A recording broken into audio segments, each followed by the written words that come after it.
I'm Professor Liz Bondi and I lead on the research activity and all the research teaching that we do in counselling and psychotherapy. It's research about counselling and psychotherapy that aims to understand more about what it is that we're doing when we're working with clients and patients. It also includes when we're using ideas and theories from counselling and psychotherapy to explore other issues. It might be about how we understand support work with other kinds of groups of people. It might be how we understand our own lives. A lot of it's about deepening our understanding of ourselves and how we work in relationship with other people. There are lots of different approaches.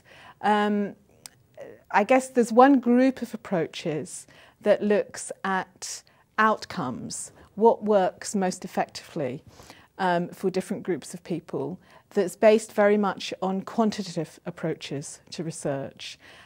And then there are very different approaches that take a more qualitative angle, that are wanting to explore the real qualities of what happens in counselling and psychotherapy, or the real qualities of other forms of human relating.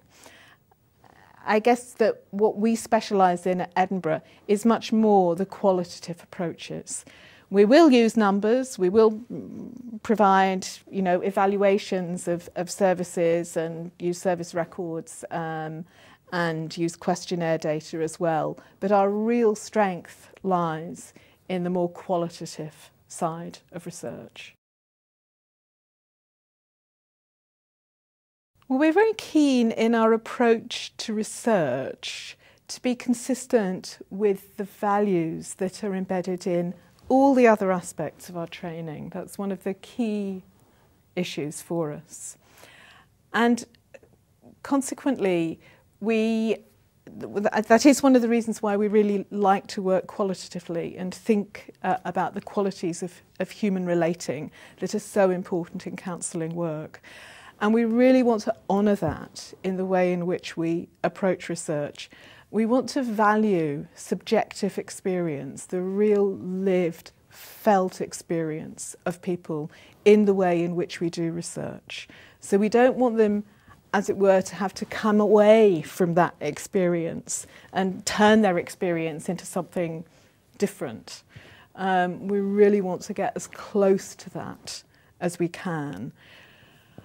We want to work very much with the practitioner or the researcher, so self-awareness and personal development are crucial to our whole approach to counselling and psychotherapy training, counselling and psychotherapy education in the most general sense, and so they're also crucial to how we approach research.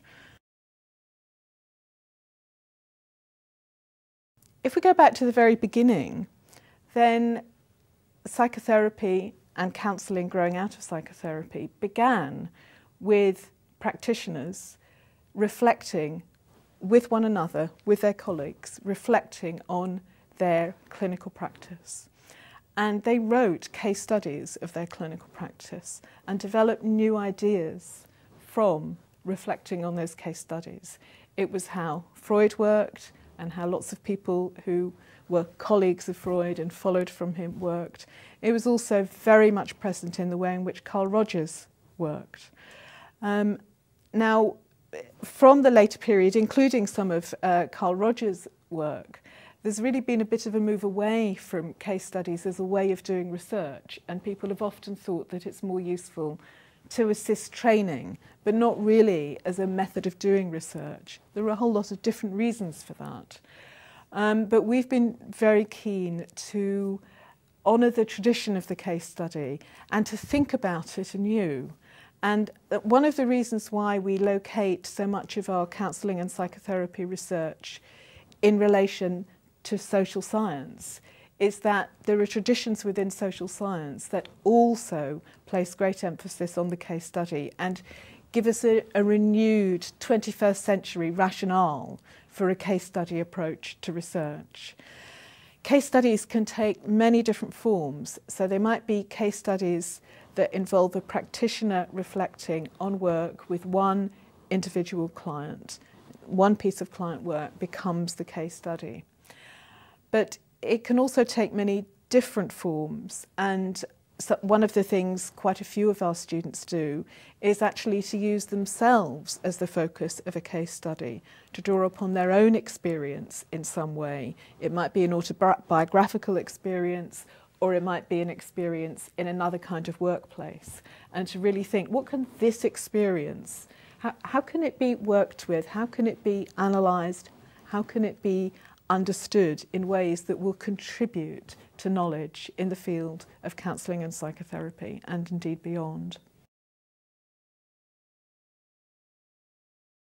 Well, I guess there are lots of different kinds of scientific research, but a dominant understanding of scientific research is that it's objective and it needs the researcher to be detached from and not influencing anything about what it is they're looking at, so that any individual scientist will come up with the same results.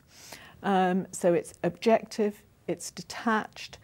Very often it's worked through numbers, so you need to be able to quantify things in order to be able to study them scientifically. That's not always the case, but it's often assumed to be the case.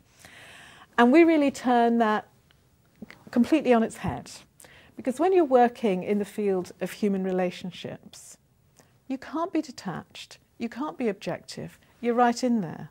And if you try to step back and get some kind of objective view of what's going on between two other people, you still can't get the qualities of it, the real richness of it. And that's one of the assumptions embedded in counselling and psychotherapy, is the experience of being there really cannot be reduced to a kind of a numerical representation in any way. So whereas for some people the presence of the researcher's subjectivity might be thought to be something that causes bias and undermines the validity of research, we're turning that on its head and saying, actually, we've got insider knowledge. Scientists conventionally can't get that. They can't get right inside their topic in this way. So we're trying to say we can do really well something that's very, very different from traditional models of science. If you apply traditional models of science to our practice, it doesn't work so well. But we can do something that's very, very different.